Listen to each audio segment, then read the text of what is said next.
The following is a CNBC original production.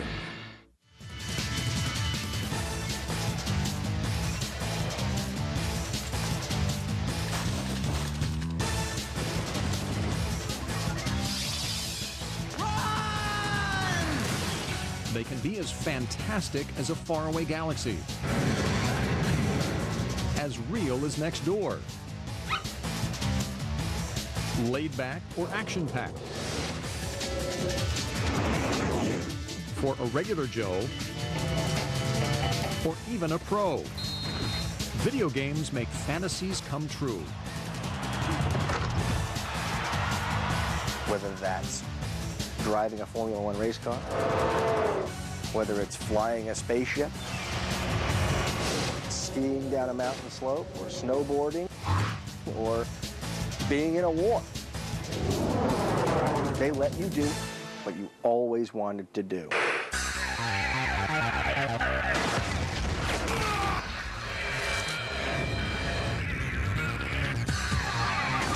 On the other hand, they've also been blamed for causing real problems. The ability of our children to access pornographic and violent material on an M-rated video game is spiraling out of control. To play or not to play? Despite the questions, more and more people are saying yes. This is not a fad. When you ask people today if they play games, whether they intend to play as much or more in the future, more than half say they expect to play the same amount or more 10 years from now as they do today. It's not only cool to be a gamer these days, it can also be profitable. We're going to have a cool shootout. You guys can get a chance to play against me. How's it going, man? At 24, Jonathan Wendell, who plays under the name Fatality, is one of the first superstars of professional video gaming. Last year, I think I made close to around $231,000 just playing in tournaments. So gaming's definitely getting bigger. The prize money is also rising to the next level. If you add up everything, the sales of hardware and software all across game platforms, the world is now spending $30 billion a year on video games. And the game playing population keeps growing. I have an Xbox, GameCube. Not all gamers are nerdy and ugly and have no lives outside of video games. Everybody plays video games. I'm sure like even the hottest the blonde chicks, and they'll play Snake on their cell phone when they're bored. Now, the CNBC original documentary, Game On, the unauthorized history of video games.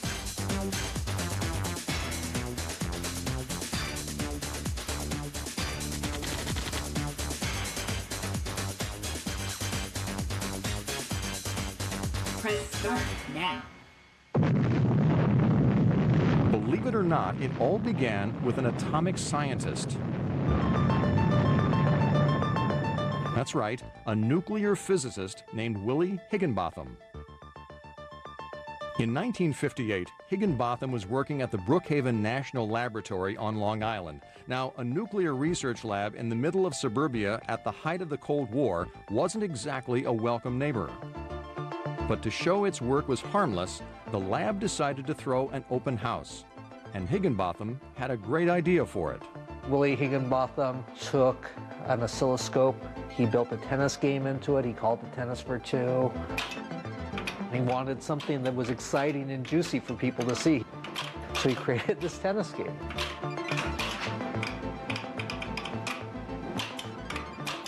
Tennis for Two was the hit of the open house. People waited online for hours for a chance to play the game. But that's as far as it went. After all, how many people have an oscilloscope? Yet the idea of playing games electronically on a screen didn't go away. In the early 1960s, engineering students at MIT became fascinated by computers and what could be done with them. One of those students was Steve Russell. And he's a member of the Tech Model Railroad Club at MIT, who in 1960 got their hands on a PDP computer, one of the first computers to have a screen on it.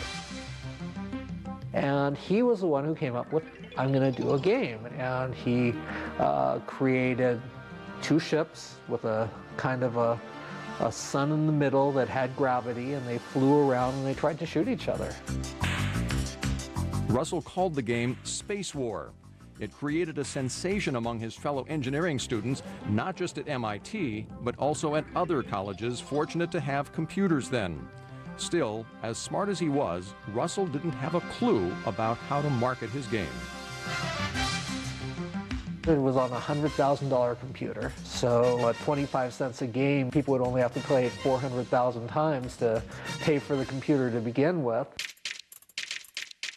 But in 1966, a New Hampshire engineer named Ralph Baer, who worked for a defense contractor making electronics for the military, this thing 1, 2, 3, 4, 5, came up with the breakthrough that got video games out of the lab and into the living room. I'd like to introduce you to the bound box. The answer was right in front of him, right in front of everybody. Ralph was looking at a TV in the 60s, and he was saying, you know, what can you do with a TV besides watch My Three Sons? And he came up with the idea that you could play a game on it. I scribbled some notes and wrote a 4-page paper, and that was a Magna Carta of the whole video game business. It's all there. Even though Ralph Baer is called the father of video games, he is still a kid when it comes to demonstrating them. You're going to try and catch me. Come and get me. And this is the first one he ever made.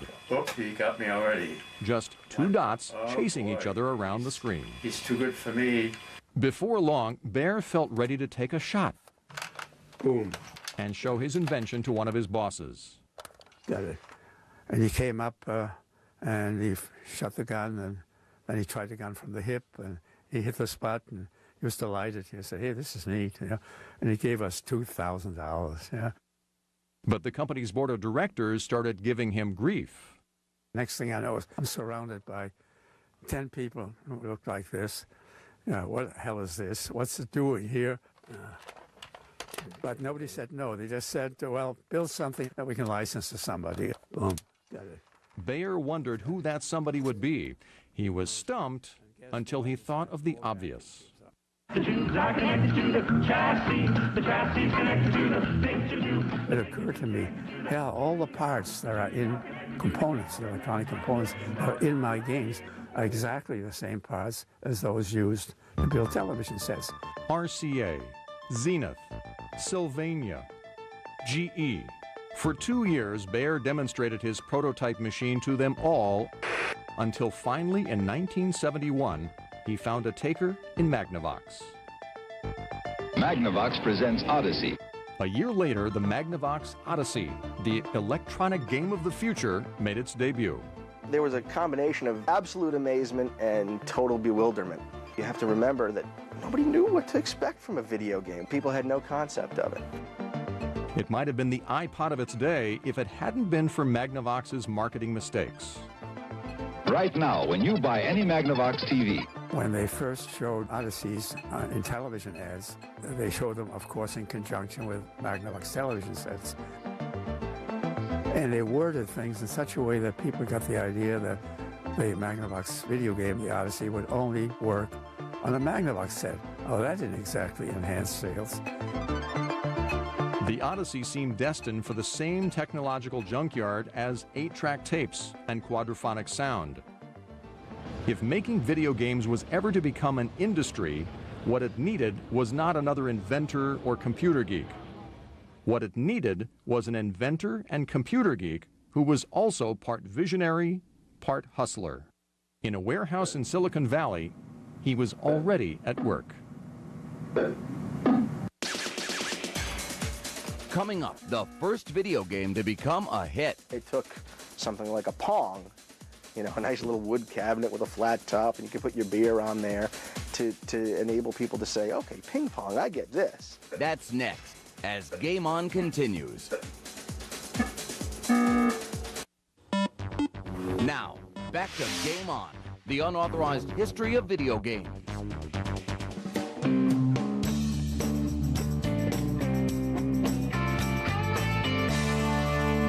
A quarter, 25 cents. That's all it took to escape all that for this, Pong, the first video game to become a hit. It took something like a Pong, you know, a nice little wood cabinet with a flat top, and you could put your beer on there to enable people to say, okay, ping pong, I get this. Nolan Bushnell got it before anybody else. He's the guy who made it all happen, and in the process started an entirely new industry. He was the first one to figure out how to market it. He looked at it not as a novelty, but as a new genre. Remember Space War, the original computer game invented at MIT? As an engineering student at the University of Utah, Bushnell was sneaking into the school's computer lab to play it every chance he got. And as he played, he saw opportunity knocking. Coincidentally, I was manager of the games department at an amusement park, Summers. It was obvious to me that if I had this in my arcades, they'd make a lot of money. Bushnell took the idea with him as he moved from Utah to Silicon Valley to work as an engineer at Ampex. Using spare parts from work and a used television, he built a coin-operated version of Space War in 1971. The result was Computer Space, the very first arcade video game. As beautiful as it looked, it was a dud. It was too esoteric. I mean, it made a lot of money around college campuses. It just made no money at all in a beer bar. Still, Bushnell wasn't ready to declare game over. Instead, he left Ampex and formed a company that would design video games for coin-op manufacturers like Bally and Midway. For the name of his new company, he borrowed a term from the Japanese board game Go, Atari. It means prepare to be attacked. But no one at Atari was prepared for the game that would put the new company on the map. It all started when Bushnell hired a young engineer named Al Alcorn and gave him an exercise to get his feet wet in game design. The idea was to build a video game that was the simplest possible thing you could think of. So I just went to the Walgreens drugstore and bought a $75 black and white TV. Bushnell and Alcorn called the game Pong and installed the first Pong machine for a trial run at this bar in Sunnyvale, California, then known as Andy Capp's Tavern. What happened next made Andy Capp's the Los Alamos, the Cape Canaveral of the video game industry. One day, within the first week, I got a call in the evening saying the machine stopped playing, and could I come down and fix it because I got customers that want to play the game. So I drove down to Sunnyvale and went to see the machine, opened the coin box up, and this big fistful of quarters just gushed out of the machine. All of a sudden we had a real hit on our hands. All Nolan Bushnell needed now was a workforce to manufacture the game. I thought that the way you did it is you went down to the California unemployment office and you said, send me up some workers. I didn't realize that all you got were drug addicts and dope dealers when you did that. We got some pretty colorful people, some parolees, and yeah, we had some issues, but the company survived those problems and went on to create a kind of a culture that's kind of permeated the valley. We had a very, very young workforce. And we'll see how she flies.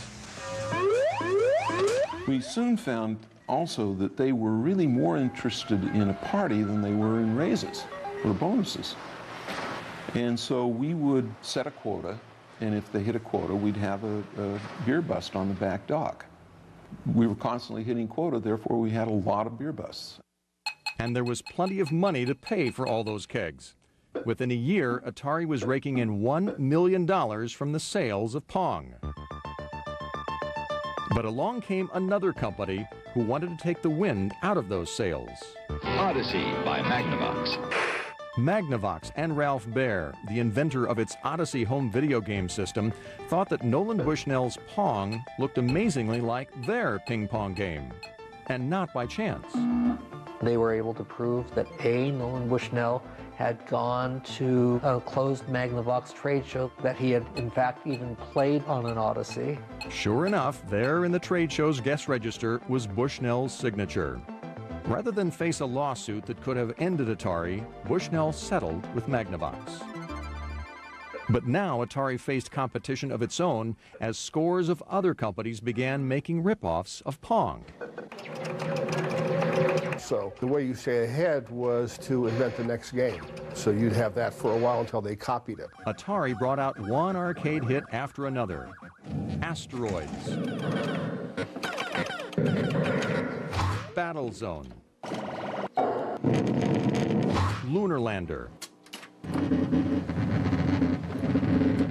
and a game invented by a hippie kid named Steve Jobs.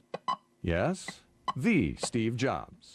He really was out there in left field with very strange ideas about diet and water and air and a few other things. But the game that Jobs and his pal Steve Wozniak created became one of Atari's biggest hits, Breakout. Within a few years, Jobs and Wozniak would break out of Atari to form a little company called Apple. And he wanted me to invest. And I could have had a third of Apple Computer for $50,000. I kind of regretted that. Actually, Bushnell had enough on his plate running Atari. Every moment of his day was dedicated to finding ways to stay ahead of the competition. Strong piece of stuff. The answer, he thought, would be a home version of Pong. Unfortunately, no one else seemed to think so. We went to the toy fair in New York, presented the first Pong, sold none. Zero. But then the largest retailer in the world in the 1970s came to the rescue. Sears. They put the home version of Pong in their 1975 Christmas catalog. 150,000 home Pong machines were sold just during the holiday season alone. Once upon a time, you could give a kid a top and a jump rope for Christmas, or perhaps a small doll. Not anymore. Within a year, there were 75 companies making their own home video game machines. To stay ahead of them, Bushnell had an idea for a state-of-the-art game console that was actually a computer. What he didn't have was the money to manufacture it.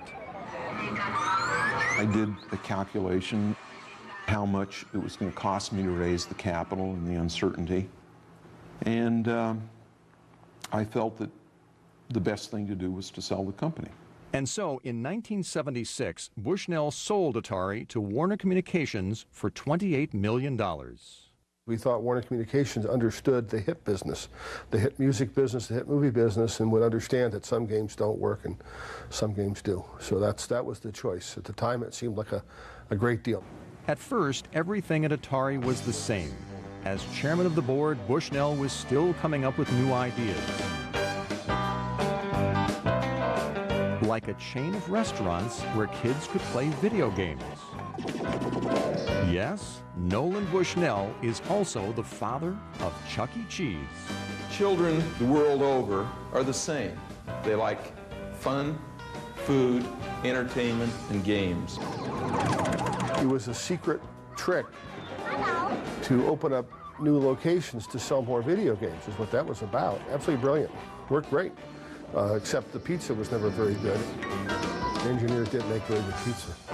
But the honeymoon between Warner Communications and Nolan Bushnell ended quicker than you can say pepperoni, especially after Warner brought in a former textile executive named Ray Kassar to keep an eye on its new company. By then, Atari had brought out its new game console, the VCS, also known as the 2600, the machine that was supposed to keep the company on top. But after a slow start, Bushnell lost faith in the VCS and tried to get Warner to drop it. I basically told them that they were a bunch of idiots, and you don't say that to executives. So they said, you know, Nolan, we're tired of you. Go away. In 1979, Warner Communications fired Nolan Bushnell and replaced him with Ray Kassar. Mr. Kassar was quoted as saying how to handle these engineers. He says, oh, I'm used to them. I worked at Burlington Industries, and they're just like their product fashion designers, high-strung prima donnas. I know how to handle them. They're a dime a dozen. Well, within a week, we had a T-shirt made that said, I'm just another high-strung prima donna engineer at Atari. Atari was only as good as its engineers, the geniuses like Alan Miller and David Crane, who created the hit games that drove earnings. And they thought it was about time they got recognition for their talent. All the work was done by just one person, all the graphics, all the music, all the sound effects, all the programming. Our best engineers were getting paid $50,000 a year, and they could see that their work that one guy could make in 3 months was generating $20, $30 million of revenue. And they said, I want a piece of that action. Not only did they not get a piece of the action, they hardly got any credit. What specific games have you designed? Well, at Atari, we don't really like to talk about who designed what. Why not? Well, because we like to make the game the superstar as opposed to the programmer. Why shouldn't you get credit if you design the game? Well, because it is a corporate product. Okay, these are games by Atari, not games by Steve Wright or some other person. One of the guys said, we can get 4 programmers off the street for the kind of money that you're asking for. It was the final straw. Alan Miller and his fellow designers quit Atari and started their own company, Activision, to make games that would play on the VCS. In its first year of operation, Activision made a profit of $13 million. Pretty soon, other engineers were also leaving Atari to start their own third-party software companies. The video game boom was on. But in it were the seeds of an even bigger explosion that few, if any, in the industry would survive. Coming up, a Japanese import storms the U.S. Pac-Man was on the cover of Mad Magazine and Time Magazine. I mean, Pac-Man was everywhere. But for the video game industry, trouble was lurking just around the corner. That's next, as Game On continues. We now return to Game On.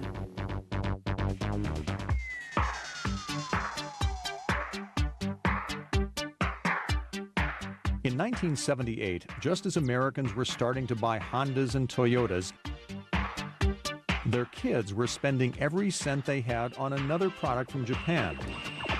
A dream come true for any kid who saw Star Wars a zillion times and wished that they could be a Jedi warrior too. Space Invaders. Space Invaders said, hey, you want to be Luke Skywalker? Here you go. You had this thumping soundtrack with this heartbeat that would get you more and more excited as you played, and these wonderful spacey sound effects. Fighting Space Invaders' never-ending onslaught of evil aliens became a Japanese obsession.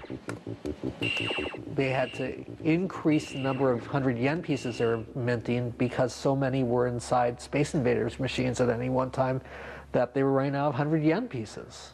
The yen to play Space Invaders turned out to be just as great in America. By 1979, there were 60,000 Space Invaders machines in the United States, each making $300 to $400 a week. Midway, the coin-op company that brought Space Invaders to America, had invaded the space of Atari, the industry leader, in a big way.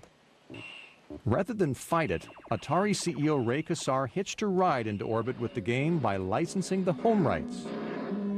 Ray was the one who looked at Space Invaders and he said, if we made a Space Invaders cartridge for the VCS, I'll bet you that would sell. It's a bet Kassar won. Sales of the Atari VCS console doubled.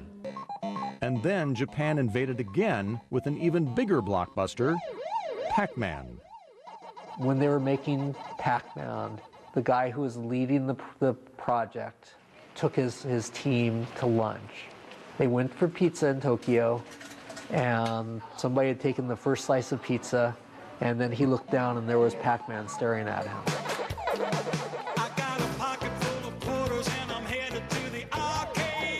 Japan had started a global epidemic.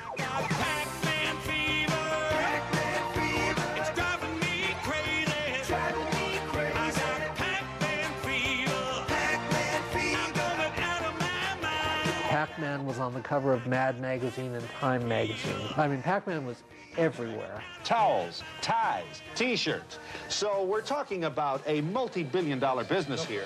But not every Japanese video game manufacturer was making it big overseas. A playing card company turned toy and game maker named Nintendo just couldn't get off the ground in America. At the time, Howard Lincoln was an attorney for Nintendo's struggling American division. They had a huge inventory of coin-operated video games, Radar Scope, which was the name of the game, which were not selling. But what Nintendo also had was Shigeru Miyamoto. Today, he's considered one of the greatest video game designers of all time. But back then, he was a brand new hire, personally discovered by Nintendo's boss, Hiroshi Yamauchi. Hiroshi Yamauchi looked at him and said, wow, you know, there's something special about this guy. There's some kind of creativity here that I've never seen before. The guy's going to be a force.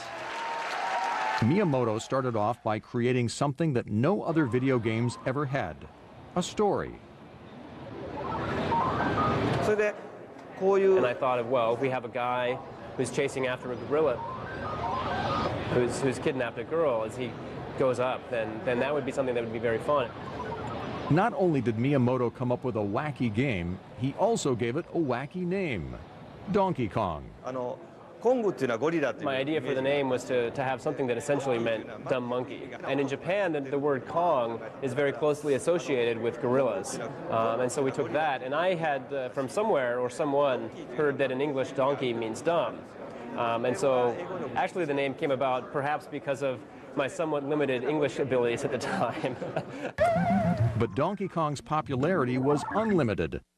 It became the most popular game in the world after Pac-Man, and Nintendo's first hit in America. Donkey Kong, Pac-Man, and Space Invaders ushered in the golden age of video games. By 1981, Americans had dropped 20 billion quarters into arcade machines. But no golden age lasts forever, and this one ended the way it began, with another alien from outer space. The year was 1982. E.T. was the blockbuster movie of the year.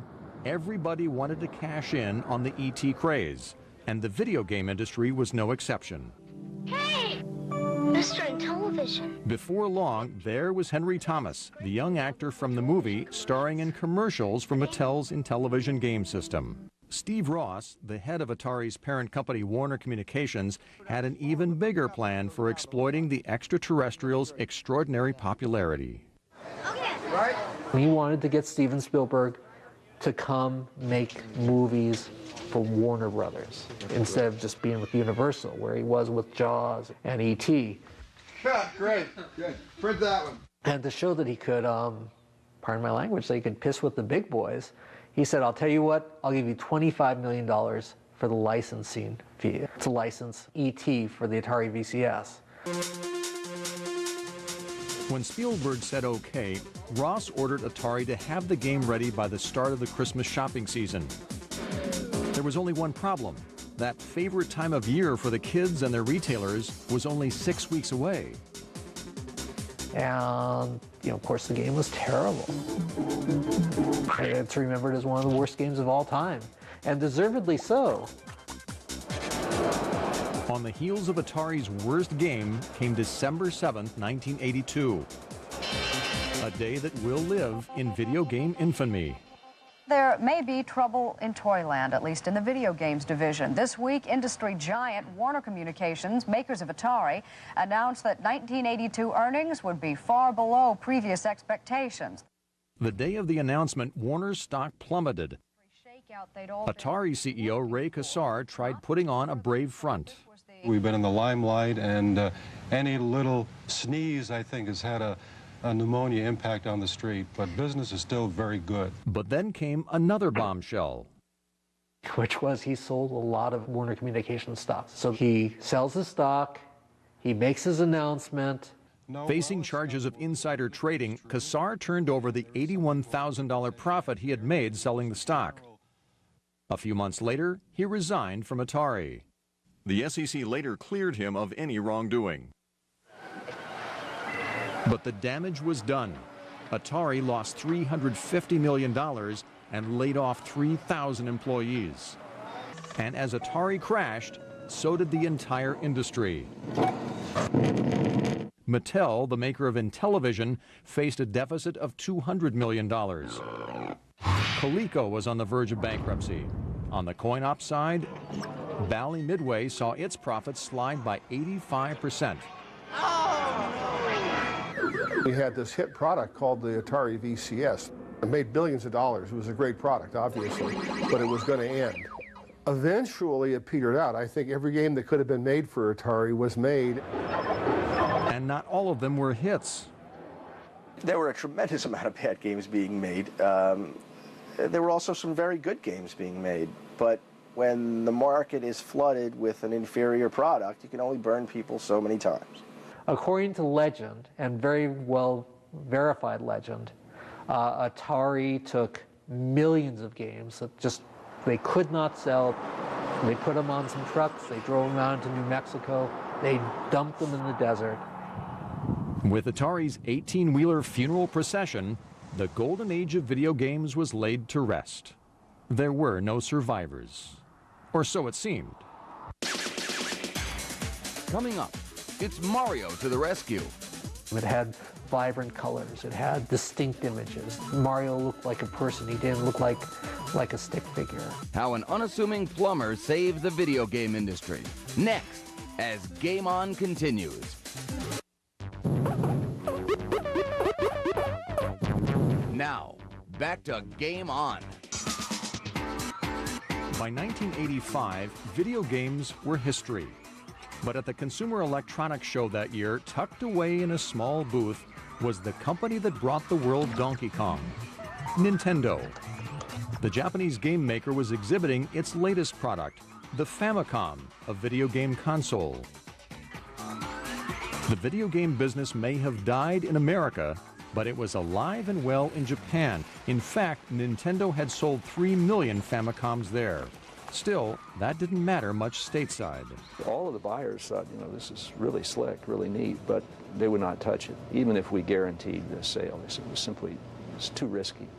Not wanting to scare off any more American retailers than it already had, the company stopped calling the Famicom a video game machine and renamed it the Nintendo Entertainment System, or NES. For good measure, they also added a decoy. We came up with a robot so that we could tell buyers, and they in turn could tell their superiors, that this was not just a video game system, it was a robotic video game system or some nonsense like that. And it worked. What didn't work for Nintendo President Hiroshi Yamauchi were the test market plans. We as Americans were saying, well, you know, you go to some place like Peoria or wherever they test market products. And he thought that was crazy. He said, I'll give you one chance. You got one shot.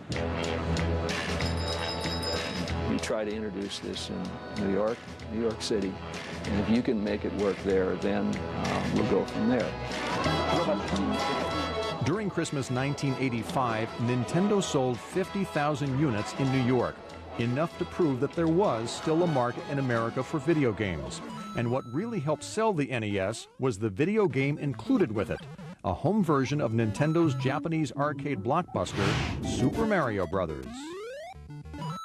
If you saw Super Mario Brothers on the NES, it didn't look a thing like anything you saw on an old Atari machine.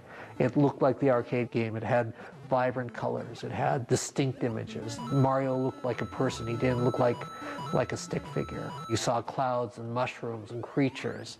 It all paid off. In a poll taken a year later, kids across the country were asked what they wanted most for Christmas. Their number one choice, the NES. By 1988, Nintendo had a whopping 90% share of the video game market. Let's play Nintendo! The company's domination of the industry got even bigger when it introduced its video game equivalent of Sony's Walkman. And Nintendo had none other to thank for its success than Mikhail Gorbachev. Well, sort of. Right at the end of the Cold War, a Soviet computer engineer named Alexei Pajitnov created a puzzle game called Tetris. When the Iron Curtain lifted, Nintendo got its first look at Tetris and started talking rubles. And we knew that that could be the killer game on Game Boy, the launch title. Even with that tiny monochrome screen on a Game Boy, you could show the blocks very efficiently for Tetris.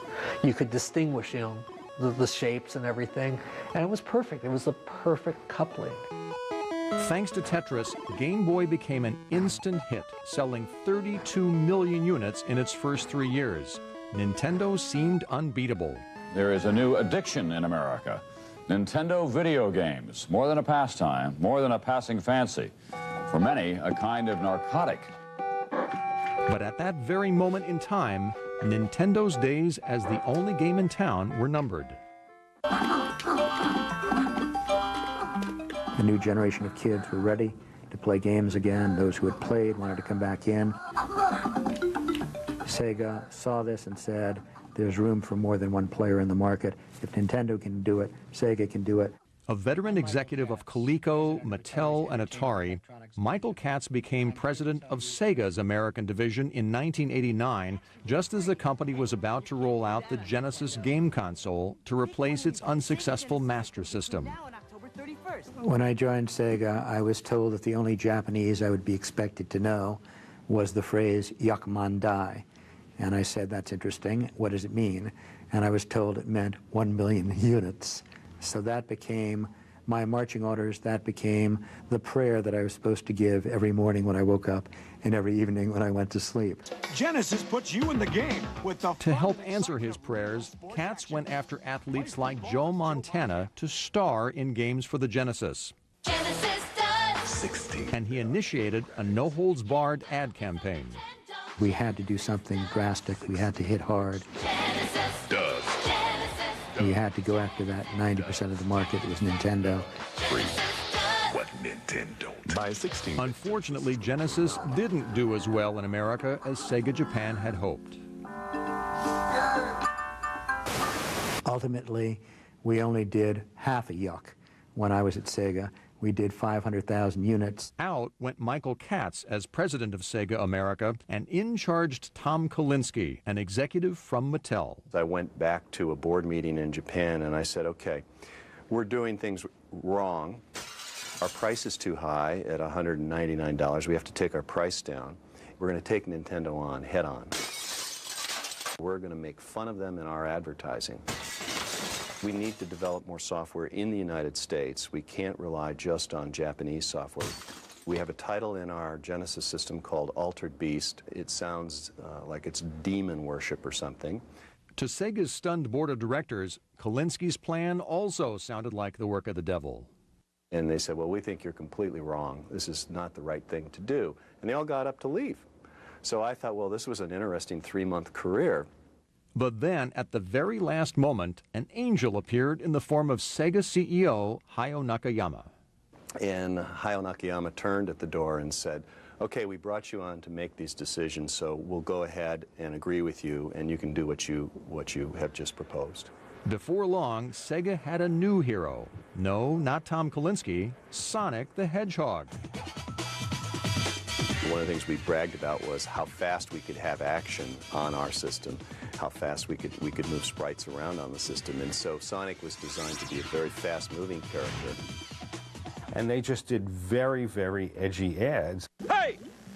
You still don't have a Sega CD? What are you waiting for, Nintendo to make one? The consumer was left with the impression that, you know, if you were cool, you used a Sega system, and if you were a 5-year-old kid, you used a Nintendo system. All of a sudden, the share started going up, and we went from, you know, literally single-digit share to double-digit share to 20% share to 30% share. At that point, I knew we had arrived.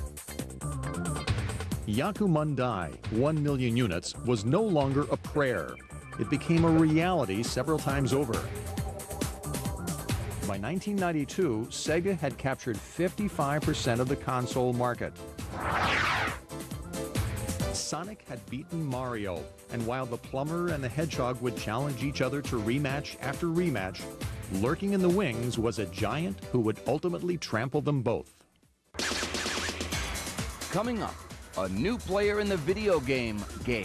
called PlayStation. Sony was saying, look, this is going to replace the PC. It's going to replace the DVD player. But another technology giant had other ideas. That's next, as Game On continues.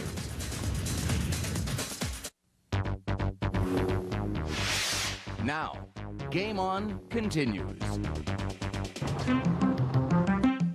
In the 1990s, more and more people were discovering that personal computers were also fun game machines. And when computers started coming equipped with CD-ROM drives, the gameplay got even better. You know, the game of the year has always been a board game, and this year it's not. The CD-ROM game Myst sold over 1 million copies. It's like a novel in which you are participating. And pretty soon, Nintendo wanted CD-ROM drives for their very own. Nintendo and Sony began exploring a partnership.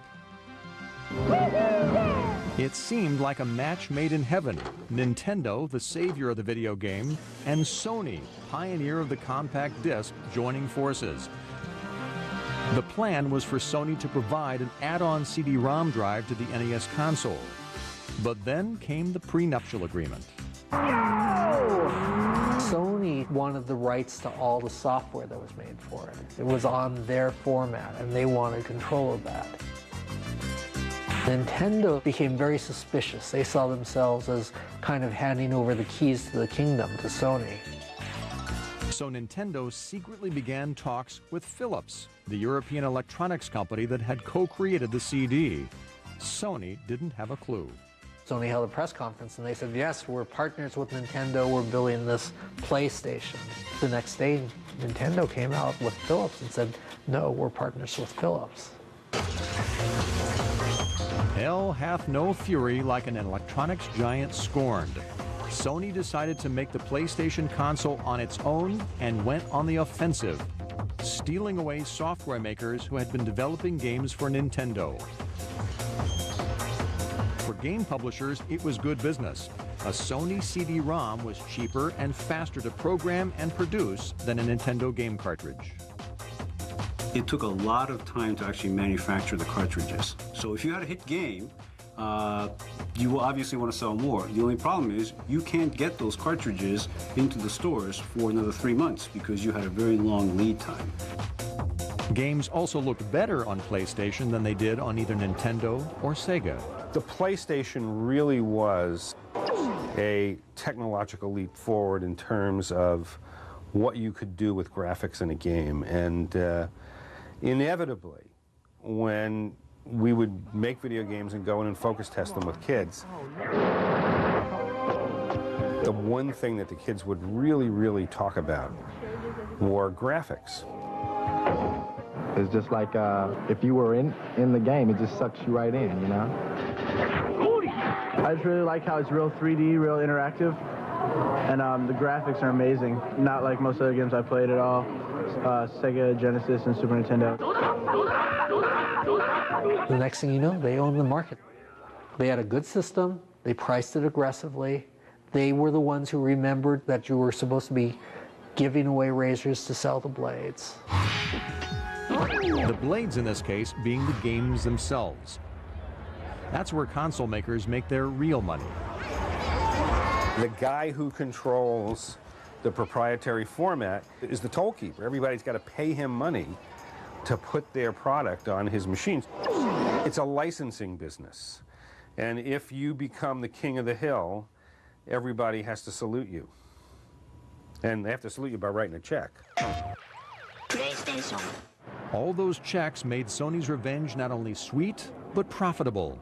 Debuting in 1995, PlayStation became the world's best-selling game console and was soon generating 40% of Sony Electronics' annual revenues. With Sony the new king of the hill, Nintendo and Sega became pretenders to the throne, reduced to a distant second and third place. By then, Sony's plans for a next-generation PlayStation, the PlayStation 2, had awakened the gaming instincts of another technology giant, Microsoft. Sony was saying, look, this is going to replace the PC. It's going to replace the DVD player. It's going to be the anchor of your home entertainment experience and can go beyond that as well. Replacing the PC was not what the leading computer software maker in the world wanted to hear, especially since PlayStation was outselling the top 5 PC makers combined. The growth of the PlayStation business outpaces the overall industry growth. The sort of messaging Sony did around PlayStation 2 certainly catalyzed a lot of kind of competitive spirit amongst people at Microsoft who really, didn't particularly enjoy Sony saying that a game console was going to replace Excel, for instance, or Word for Windows. What Bill Gates at some point said was, hey, look, there's a living room. That's one room in the house we haven't broken into yet. Just 1 week after Sony released PlayStation 2 in the spring of 2000, Bill Gates broke in. Well, here it is, the first time it's been seen in public.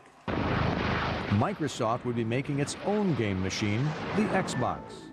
Hey, you guys want coffee and donuts? Its premiere in November 2001 at Toys R Us in Times Square gave New York City one of its first moments of fun after the tragedy of 9/11, with Gates himself on hand to sell the very first one. Over the next 4 years, Microsoft would sell an additional 20 million Xboxes, thanks in large part to one game, Halo. When it seems like all is lost. It's RoboCop with the Colonial Marines from the Aliens movie fighting the Predators on Larry Niven's Ringworld. Oh, no, wait, and then zombies. That's ridiculous. But the game, that's what you always wanted to play. You want to be RoboCop in that situation. Xbox! Xbox! While Halo put Xbox ahead of Nintendo's GameCube in consoles, it still couldn't push Sony off its throne. Since introducing Xbox and its successor Xbox 360, Microsoft has lost $4 billion in its attempt to enter the living room. It doesn't matter to Microsoft that the Xbox division lost money every single quarter, 4 quarters a year for 4 years. Didn't matter. They were pleased because of the way they saw it. They walked into a market where no one took them seriously. And the next thing you know, they were a player. That was in the console market. In the handheld market, the king of the hill remained Nintendo with its introduction of the DS system in 2004. The simplicity is in the interface. It's a pen. Everybody knows how to use a pen. My 3.5-year-old boy knows how to use a pen. User-friendly also became Nintendo's strategy for regaining a larger piece of the console market in 2006 with its Wii system. Nintendo said, okay, we're going up against Sony and Microsoft here. Let's not try and do what they do well. Let's try and do what we do well, which is to make really great, really complete experiences with style and that people want to play. And so the game behind the games continues. After much delay, Sony announced it was finally ready to release PlayStation 3. The most interesting thing about the video game business is that each 4 or 5 years there's a new hardware system. So there's a complete reshuffling of the deck.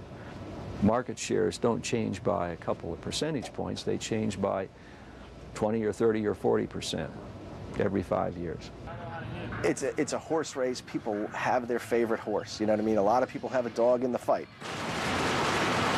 A lot of people are going to make a lot of money, and a lot of people are going to lose a lot of money. As in the pioneer days of Atari and television and Coleco, one fact remains true. A game machine is only as good as the games created for it. Next, behind the scenes at the world's largest game publisher. So these are some bird tweets. Ball going in the cup. How'd they do that? We'll show you next as Game On continues. Game On. Now, back to Game On, the unauthorized history of video games. It looks like a college campus a week after finals, but don't let the laid-back, chilled-out setting fool you. This is headquarters of the NFL. Launches it deep to the left. The Mafia.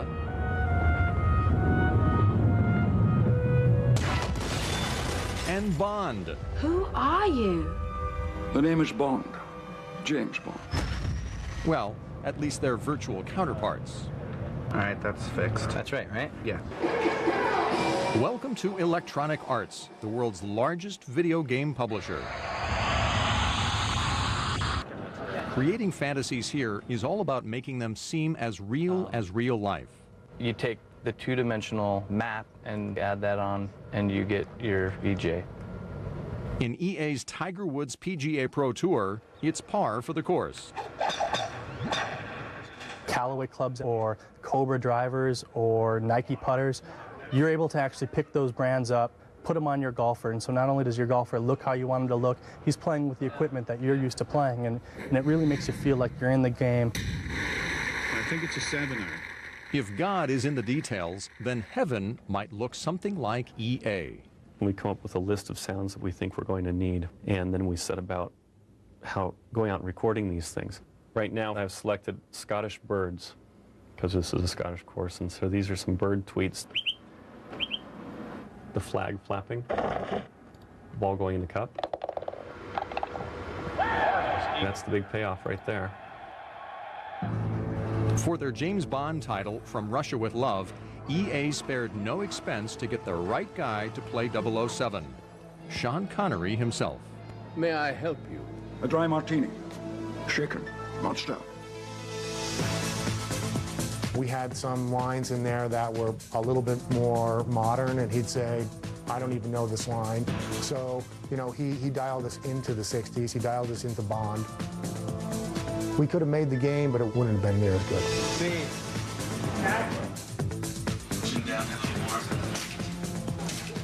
Bringing Hollywood showmanship to video games has been part of EA's style since the very beginning. That was a complete bomb. They were really desperate. That's not just any gamer traveling down memory lane. That is Trip Hawkins, the founder of Electronic Arts. Even as a kid in the pre-Pong years, Hawkins was a game player. I'd want to play games with my friends, but they would want to watch television. And when I first heard about computers, I thought, aha, if we put the game in the computer, we can actually make it look and feel like television, but then it'll be a truly interactive experience where you're really there and you're part of the action. The only problem was it was the 1970s, and Hawkins had to wait until computers caught up with his ideas for them. And I thought, okay, well, how many years is it going to take before there's enough computers in the home that I can make the games that I want to make? And I decided that if I waited until 1982, that would be long enough. And that was 7 years away. He used the time wisely, working as director of product marketing at a new company called Apple. Hawkins carefully observed everything, especially the software designers. These guys are very ingenious prima donnas, pretty much just like the divas that run around Hollywood. So why not have a company that's really themed around doing a better job of taking care of them and nurturing them, and in fact kind of making them into brands. That's exactly what he did when he left Apple to start EA. Inspired by the music business, Hawkins packaged his designers' games with covers that looked like record albums. They sold well, but the star power of game designers never shined as bright as, say, Mick Jagger's. Hawkins thought, why not get a real celebrity to star in a game? And what celebrities could be bigger than pro athletes? And I thought we could do one-on-one basketball, and we can draw 2 basketball players. And then it was just obvious to me immediately it had to be Dr. J and Larry Bird. Released in 1983, Dr. J and Larry Bird Go One-on-One was a smash. But what Hawkins really wanted was a full team sport, a football game featuring coach and commentator John Madden. But at the time, having 11 players on each team like a real game was technically impossible. Hawkins, however, wouldn't give up on the idea. It took 4 years, and it became known in the company as Tripp's Folly. And at one point, the auditors had to come personally to see me to explain that, I'm sorry, but we have to write this off because it's obviously not an asset. It's obviously just an expense that you are never going to recoup. He's laughing because Tripp's Folly helped make EA the first third-party software publisher to earn $1 billion a year. With a new edition released annually, John Madden's NFL has remained at the top of the video game bestseller charts. Becoming the MVP of software, Hawkins turned his attention to hardware with his next big idea. He spearheaded the move in the mid-90s to create a standard for video game systems. So let's get rid of all this Nintendo and Sony and incompatibility. Let's create one single standard. It'll be called the 3DO standard. With Hawkins licensing the hardware technology to Panasonic, the 3DO console made its debut in 1993. And it was fantastic. Amazing 3D graphics, stuff you're not going to get for another couple years till the original PlayStation comes around. But nobody wants it. Part of the problem was the price. At $700, the 3DO was the most expensive game console ever. We were just hoping that because of all the other features that it had, it would look really more like a hi-fi purchase or a TV or a VCR.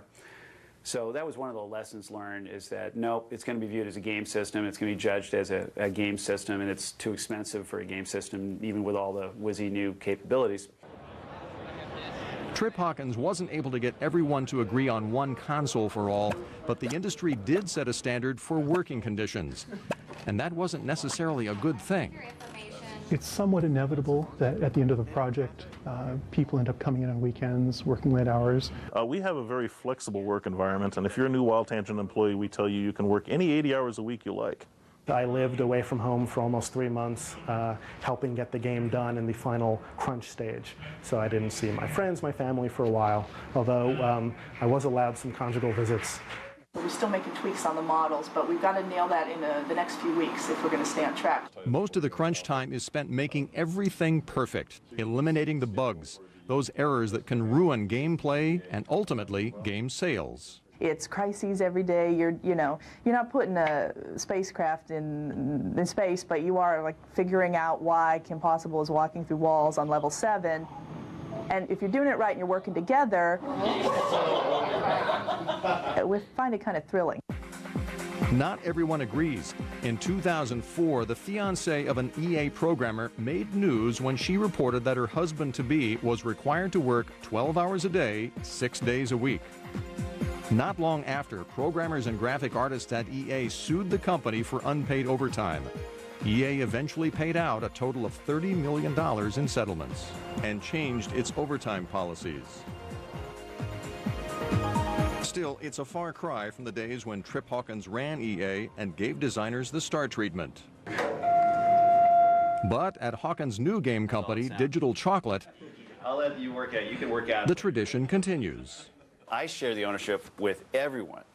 If you keep advancing, you'll just keep getting more stock options, because that's fair. Coming up, the video game industry under attack. It's just the worst kind of message to kids. Video game violence. Next, as Game On continues. Get over here. Now, back to Game On.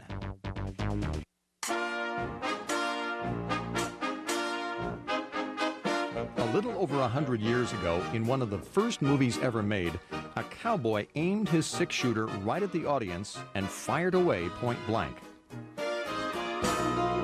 Obviously, violence in the media is nothing new. But video games are different.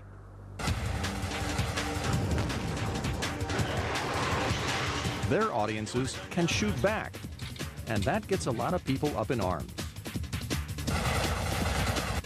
When you ask people to come up with just a word that comes to mind when you mention video games, almost all the time it's violence. And yet, if all we did was produce violent entertainment, we wouldn't be on the verge of becoming the second largest entertainment industry in the world. Even in the earliest days of Atari, Gets aggressive, second round. there was mayhem and destruction in video games, up to a point. We actually had a rule that sounds very quaint right now, so that you could blow up a tank, you could blow up an airplane, but that you couldn't harm a humanoid figure. And we stuck to it. That rule was broken in 1976 when one of Atari's competitors brought out Death Race. And the object of the game was to drive over pedestrians for points. Now, it sounds horrible and terrifying. The graphics of this is a couple years after Pong. Okay, you got blocks, you know, stick figures. The outcry over this game led to it being pulled off of locations. It led to people not buying it. By the 90s, better graphics led to more realistic blood and guts. And the arcade hit Mortal Kombat. He takes out your head and your spine's connected.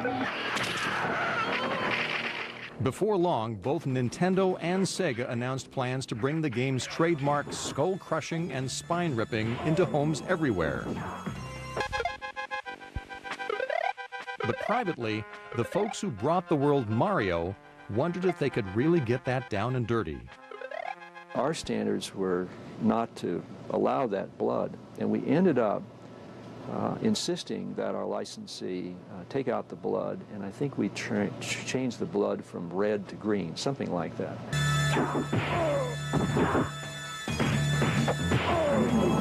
Sega, meanwhile, said, hey, we got the real stuff, the real red blood.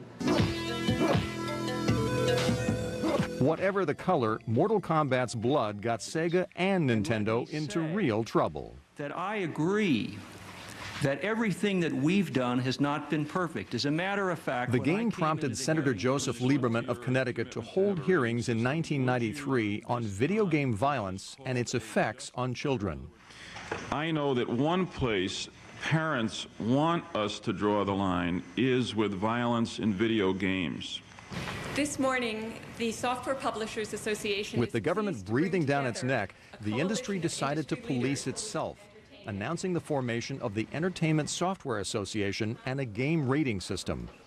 We provide empowering information that allows consumers to make informed choices. And we do it more comprehensively than any other entertainment industry does in terms of providing both content information and age guidance right on the package. Would you... But the same week the hearings began, video game gore and violence were raised to new levels with the debut of Doom, the sci-fi horror title that established the first-person shooter genre.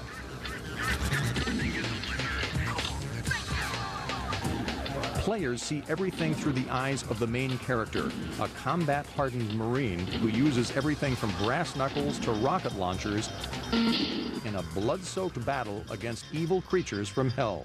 For hardcore gamers, Doom was love at first kill. But after the 1999 Columbine High School massacre, video game critics called it a training course in murder.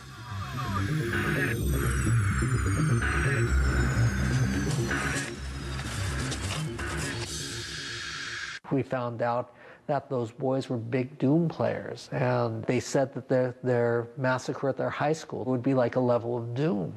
And people got very upset from that. It was the scapegoat.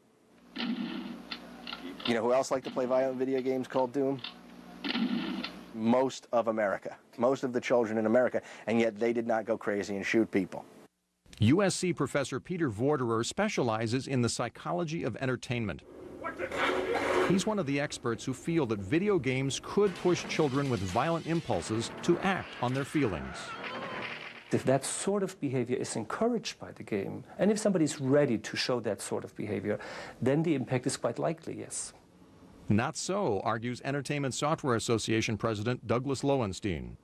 If you look at the most independent and objective research out there, which has been done by governments, which has been done by other organizations around the world, you find a great deal of skepticism that there's any compelling research that links playing violent games to aggressive behavior.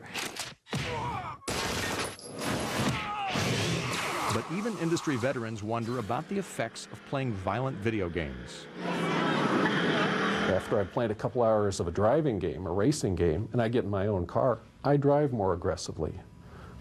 After I've played a couple hours of a violent game, I feel more hostile towards people. The issue was raised again in 2003 when an 18-year-old named Devin Moore went on a rampage in an Alabama police station, killing 2 police officers and a dispatcher. After he was captured, Moore reportedly said, quote, "Life is like a video game. Everyone's got to die sometime," end quote. Convicted in 2005, Moore, it turned out, had been playing one game day and night for months, the bestseller Grand Theft Auto. You want to shoot people and carjack them and take their cars, it's an integral part of the game. You're playing a criminal. Is it a reprehensible game in a lot of ways? Yeah. Would I ever let my kid play it? No. But my kid is going to play it. He is. How can he be so sure? Well, according to a recent survey, 7 out of 10 children report playing M-rated games. 45% have purchased adult-rated titles despite store policies prohibiting sales to minors. Yes, it is. Grand Theft Auto. Step right up. How about a little coffee? And more than a few kids viewed this scene in Grand Theft Auto San Andreas, which prompted Senator Hillary Clinton to call for a federal investigation. The ability of our children to access pornographic and violent material on an M-rated video game is spiraling out of control. In 2005, Senators Clinton and Lieberman introduced the Family Entertainment Protection Act to prevent the sale of mature and adults-only games to minors. While the bill awaits debate in Congress, some states have instituted similar laws. But the Entertainment Software Association has fought successfully to get many of those laws overturned as unconstitutional. Our view is government has no business getting involved in regulating artistic expression and creative freedom. And these laws that seek to ban sales of games based on their content are a fundamental abridgment of the First Amendment. Just tell your kid you don't want Grand Theft Auto in the house. That's enough. They understand that even though they're going to go and they're going to play it at 15 different friends' houses, my parents don't want it in the house. That's a very powerful message. Ready? Go grab it. Of course, not all kids play video games filled with devastation and destruction. This little guy created a game that's different and became a hero for it. Yay, sword! Coming up, when kids' life isn't all fun and games. You can't give up. Video games that can save lives. Next, when Game On continues. Game On. The unauthorized history of video games continues. This is Dance Dance Revolution, a video game that's part disco, part exercise machine. And there's Brain Age, a personal trainer for your brain with puzzles, memory tests, and math problems. See, it really does require concentration. Blue, yellow, blue, red. Yes, believe it or not, there are video games that are actually good for you. Hard, push everything you've got. Come on, go, you can do it. Push. You almost there. You're there. Yes. Excellent. We're at the University of Maryland for the annual Games for Health Conference, a meeting of minds of game developers and healthcare professionals. You give her sort of an idea. You know, I'm not feeling so great today, so she will adjust the workout based on that. There is gold to be mined in the growing use of gaming besides just what you see on your Xbox or PlayStation or GameCube at home. Our game is called Care Connections, and it's a CNH training program to help people learn how to care for residents in nursing homes. This is the interactive trauma trainer. We try to make a surgical decision-making training tool, and the patient himself will, do well or not so well depending on which decisions you make. They're called serious games. Games that educate as well as entertain. It's a genre made famous by America's Army, the video game from the U.S. Army that started as a recruiting tool and became one of the most popular games for PCs, and not just with PFCs. In today's field training, you will learn the basic first aid skills that can save your buddy's life. A mom credited the game with saving her son's life. Her youngest son actually was able to put into practice the basics, ABCs of life-saving, to save his older brother when an accident happened in the house. Other conference presenters are equally proud of their work. LucasArts software designer Eric Johnson created some of the Indiana Jones video games.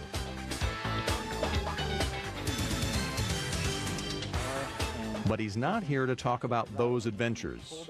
This entire project was facilitated, of course, by Make-A-Wish. That was where... Make-A-Wish has a very simple mission.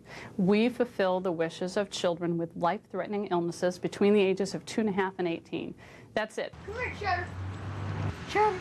But Make-A-Wish had never gotten a wish quite like 8-year-old Ben Duskin's. Diagnosed with leukemia, Ben had gone through months of chemotherapy and was finally in remission when he made his wish. Ben's wish was to make a video game and send it back into the treatment center for the kids who are still there. All right, good job. Okay, let's go back. I just wanted them to learn what's going through their body and like what the medicine is doing. Every Tuesday we went to LucasArts and we worked for about 2 hours saying, okay, what should we do here? So he got ideas and I got ideas. Cool. Yep, the voices. But channeling Ben's ideas for a game about cancer wasn't always child's play. Building fun is difficult, and when you try to build fun where the antagonist is cancer, that's almost impossible. I don't think that it could have been done if Ben had not been so mature and articulate. After 6 months of work, Ben and Eric finally had a game. Ready? Go grab it. The game is about you're a little person on a hoverboard who shoots cancer cells. Players also collect shields to battle monsters. This monster is guarding the barf shield, and his name is Robarf. Ben's way of representing chemo side effects like hair loss and nausea. The robot is throwing giant green globes of barf, and it slows you down. The object of his game? Put the cancer in remission. All right, should we, Yay, sword! Yeah, the sword's better. Underlying the game is Ben's optimism. No player ever dies. The reason? You can't give up, and cancer, if you just give up, you won't stand a chance. That was quick. Maybe you should make it extra hard. Yeah. In 2004, Make-A-Wish made Ben's game available as a free download on its website.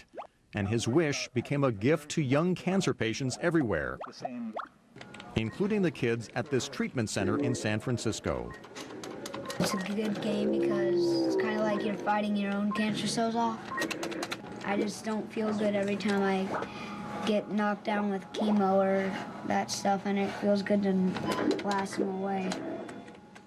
I feel really good that actually people are playing it and actually liking it. Yeah, you want some of this? And people around the world are playing it. Ben's game has been downloaded from the Make-A-Wish website over 200,000 times and is now available in 9 languages. Coming up, virtual worlds get real and really popular. A lot of people have always wanted to be somebody else. And you can create whoever it is that you want to be there. That's next as Game On continues. Game On. The unauthorized history of video games continues. Whether it was Barbie or G.I. Joe, girls and boys have always played with some sort of doll. But in the past few years, they've been putting them aside for a video game, one that grown-ups love too. In fact, they've made it one of the best-selling games of all time, The Sims. The Sims is really kind of a, in some sense, a dollhouse come to life.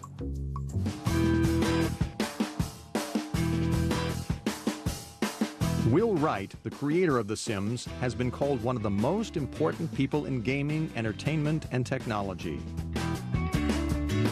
Will Wright is Albert Einstein with a sense of humor, and that's part of what makes him good. And what he really likes is to see how things work and to tinker with things. I always liked constructing things as a kid. I spent a lot of time building models. And when I started learning to program computers, I realized that computer was just a different way to build models. I could build models that actually had behavior and came to life. Before bringing The Sims to life, Wright invented its predecessor, SimCity, a game which, as its name suggests, lets players design and build a city. He got the idea for it while working on a conventional action game, which was kind of an arcade helicopter game where you were flying around bombing these factories and islands. I had to create this world of islands and roads and little buildings, and I was basically having more fun building the world than I was bombing it. Actor certified. But he didn't have that much fun when he tried selling SimCity to software publishers. They said, okay, now, how do you win? How do you lose? And there was this kind of struggle because they expected there to be an end to the game. The game sat on the shelf for several years until Wright formed his own publishing company, Maxis. I'm putting in some industries right now. I'm going to put a school in. Let's have a new map. Released in 1989, SimCity became such a hit that it spawned dozens of spin-offs, including The Sims, a game that allows players to create virtual human beings and manage their virtual lives. Some people play it kind of as a spreadsheet for life. They kind of play out little scenarios, what's going to happen if me and my boyfriend go over and do this. But here's another scenario. What would happen if instead of a virtual dollhouse, you could play with an entire virtual world and be anybody you wanted to be in that world? How about a backflip? Wait a minute. That's my favorite one. Welcome to Second Life, an interactive 3D digital community that exists only online at the Second Life website. Everything in this virtual world is imagined, created, and owned by its players. Second Life is an online world that is really the answer to the question, what if we could use computers to simulate the whole world? Philip Rosedale is CEO of Linden Labs, the San Francisco company that launched Second Life in 2003. There's so many things in the world that we'd, like to be able to do if we had the time or we had the right tools and equipment, but we can't. In Second Life, you can do those things. If I want to become somebody else, I can just drag who I want to be right onto my body. In Second Life, as in many online games, you create a digital alter ego known as an avatar. What have you always wanted to do? Well, a lot of people have always wanted to be somebody else. And you can create whoever it is that you want to be there. It's your fresh start. But to live well in this virtual world, players must spend real money to buy things in it. For instance, all the artwork in this virtual gallery is for sale. And the total amount of goods and services that people are selling to each other in Second Life is currently about $5 million US a month. He's not talking monopoly money. Second Lifers are using real cash to buy virtual items that only exist in cyberspace. Just like kids buy clothes for their dolls, Second Lifers buy wardrobes for their avatars. The market for these virtual goods proved to be a bonanza for Jennifer Vatsa. Okay, I'll show you one of the Victorian outfits that I made. She opened a dress shop in Second Life to help pay her family's real bills. There were times I would just be, my eyes would pop. I'd be like, oh my God, I can't believe how many, of this one dress I sold, or I can't believe people are spending money on this stuff. Her husband Tim uses Second Life to offer companies a new way to train their employees. We have started to use Second Life as a training platform for our new recruits. We've built a virtual three-dimensional gas station within the world itself, and we use this to train our new recruits to show them how a gas station works under the asphalt. But if you want to make a real killing in Second Life, the answer, as in real life, is real estate.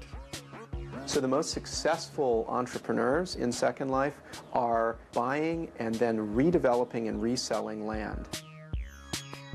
One of the most famous land barons is An-Che Chung. She's been making more than $100,000 a year selling virtual property. But not all the acreage in Second Life belongs to land barons. A large number of universities now own property and are actually teaching genuine classes in this virtual world. And here's yet another virtue of playing in online virtual worlds. I honestly think that if my friends started playing World of Warcraft, they'd have a boyfriend already. This woman speaks from experience. A few years ago, Sarah Eagle was at home in Philadelphia playing the online fantasy game Asheron's Call when her avatar suddenly became a damsel in distress.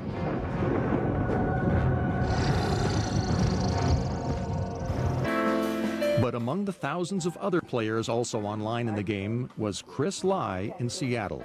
Someone was yelling for help that, oh, I'm trapped in the Dungeons of Shadows, I'm lost, I don't know how to get out, and I'm probably going to die if nobody comes down and helps me out. He was there about 10 minutes later, and he saved me. Sarah and Chris started talking and kept talking over the next several weeks. Oh, I wonder what kind of bird that is. It wasn't long before she said something like, oh, well, if you're not doing anything, in December, why don't you come out and visit me? And I was like, sure, what the heck? They had such a great time that Sarah decided to move to Seattle to be closer to Chris. It wasn't long before wedding bells rang. My Prince Charming. Oh, God, don't use that. Incoming Fire Lord. And they've continued to game on happily ever after, playing the online hit, World of Warcraft. Oh, I crashed. Coming up, visions from the visionaries. It's only really now that we're kind of reaching the zenith of this video game culture. And so we are living in the video game world now. New worlds to conquer. Next, as Game On continues. We now return to Game On. What the video game industry demands more than anything else these days is more money, especially with production budgets reaching $10 million and above for a single title. You're getting into Hollywood realms of financing. It's even worse than Hollywood in the sense that you don't get the second and the third and the fourth bite at the apple. You don't have the cable sale, the DVD sale, the foreign sale, the TV sale. But one extra slice of revenue that has come to the video game industry is in-game advertising. Mitch Davis is the CEO of Massive Incorporated, the leading company in the field. We do billboards, posters, and the typical type of outdoor advertising that you see within the virtual world. Consumers have been raising their hand for years for authenticity. If you can think of how bizarre it would be to watch NASCAR and not see a logo on a car, it wouldn't be real. For advertisers, it's an opportunity to reach an elusive audience.